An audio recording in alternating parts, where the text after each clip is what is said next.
নমস্কার বন্ধুরা, আজকে বিশ্বকর্মা পুজো, তাই মনে হলো বিশ্বকর্মাকে নিয়ে কিছু আলোচনা করা যাক। বিশ্বকর্মা হলেন দেবশিল্পী, দেবতাদের স্থপতি ও কারিগর। ঋগ্বেদ, মহাভারত, পুরাণ ইত্যাদিতে তাঁর উল্লেখ পাওয়া যায়। দেবশিল্প, রথ, অস্ত্র, দেবালয়, এমনকি স্বর্গলোকের প্রাসাদ সব কিছুর নকশা ও নির্মাণ তাঁর কীর্তি। বিশ্বাস করা হয় ত্রেতা যুগে শ্রী বিশ্বকর্মা মহাশক্তির আদেশে দেবতা ও মানবের জন্য প্রাসাদ, যন্ত্র ও অস্ত্র নির্মাণ করেছিলেন। প্রাচীন কাল থেকে যারা স্থাপত্য, ধাতুকার্য, যন্ত্রবিদ্যা, কারুশিল্প বা নির্মাণ কার্যের সঙ্গে যুক্ত, তাঁরা বিশ্বকর্মাকে তাঁদের ইষ্ট দেবতা রূপে মানতেন। মগধ, মিথিলা, বঙ্গ প্রভৃতি অঞ্চলে প্রাচীন কাল থেকেই শিল্পী ও কারিগররা নিজেদের উপাস্য দেবতা হিসেবে বিশ্বকর্মাকে পূজা করতেন। পূর্ব ভারতে ভাদ্র মাসের সংক্রান্তির তিথিতে বিশ্বকর্মা পুজো করা হয়। উত্তর ভারতে অনেকে আশ্বিন মাসের প্রথম দিনেও বিশ্বকর্মা জয়ন্তী হিসেবে পালন করেন। পুরাণ অনুযায়ী বিশ্বকর্মা ব্রহ্মার মানসপুত্র। ব্রহ্মার 5 পুত্রের মধ্যে তিনি অন্যতম। স্কন্দ পুরাণে বলা হয়েছে বিশ্বকর্মা হলেন ত্বষ্টা দেবতা, যিনি দেবতাদের জন্য নানান যন্ত্র ও প্রাসাদ রচনা করেন। ত্বষ্টা নামটি ঋগ্বেদে আছে, যিনি দেবতাদের জন্য অস্ত্র বানাতেন।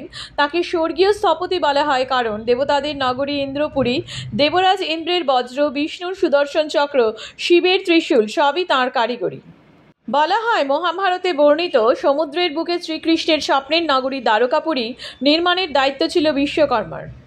কিংবদন্তি অনুযায়ী বিশ্বকর্মাই স্বর্ণের লঙ্কা গড়েছিলেন। পরে রাবণ ব্রহ্মার থেকে নগরীটি অধিকার করেন। এই দিনে বিশ্বকর্মা পূজার সাথে বাংলায় ভাদ্র সংক্রান্তির সময় ঘুড়ি ওড়ানোর প্রথা রয়েছে। যে যন্ত্র বা সরঞ্জামে কাজ চলে, হাতুড়ি, করাত, সেলাই মেশিন থেকে শুরু করে আধুনিক কারখানার বড় মেশিন, সব কিছুর উপরই ফুলমালা দিয়ে পুজো করা হয়। বলা হয় তিনি নির্মাণ করেছিলেন ত্রিপুরাসুর নামে 3 অসুর ভ্রাতার জন্য। বিশ্বকর্মা 3টি উড়ন্ত নগরী নির্মাণ করেছিলেন স্বর্ণ, রৌপ্য ও লোহার। আকাশপথে চলাচলকারী এই দুর্গগুলো এত শক্তিশালী ছিল যে দেবতাদের পক্ষে আক্রমণ করা অসম্ভব হয়ে উঠেছিল।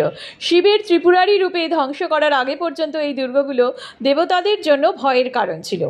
কথিত আছে অসুরদের সঙ্গে যুদ্ধের সময় মহাদেব স্বয়ং তাঁর তেজ থেকে এক চক্র সৃষ্টি করেছিলেন। বিশ্বকর্মা সেই চক্রকে যথাযথ আকারে গড়ে তোলেন এবং তাকে সুদর্শন নাম দেন। এই চক্র পরবর্তীকালে শ্রী বিষ্ণুর প্রধান অস্ত্র হয়। শিবের শক্তিশালী ত্রিশূলও বিশ্বকর্মার কারিগরি। দেবতাদের অসুর সংহারক অস্ত্র তৈরিতে তাঁর তুলনা নেই। শিবের আশীর্বাদে তিনি ত্রিশূল তৈরি করে শিবকে উপহার দেন।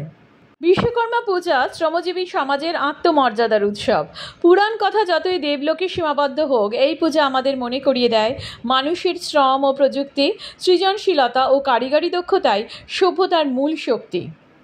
কিছু জৈন এবং বৌদ্ধ আখ্যানেও বিশ্বকর্মা সদৃশ এক দেবশিল্পীর উল্লেখ মেলে। অনেক জৈন মন্দিরে গাঁথাতেও বলা হয় স্বর্গীয় স্থপতি বা দেবশিল্পী মর্তের শিল্পীদের প্রেরণা দেন এবং তাঁকে বিশ্বকর্মার রূপই ধরা হয়। বিশ্বকর্মা পূজা সম্পর্কে এই ভিডিওটি কেমন লাগলো অবশ্যই কমেন্ট করে জানাবেন। আর নতুন বন্ধুরা চ্যানেলটিকে প্লিজ সাবস্ক্রাইব করবেন। আর যারা পুরনো তাদের তো অসংখ্য ধন্যবাদ আমার পাশে থাকার জন্য। সবাই ভালো থাকবেন। আজকের মতন এখানেই শেষ করছি, পরের ভিডিওতে আবার কথা হবে।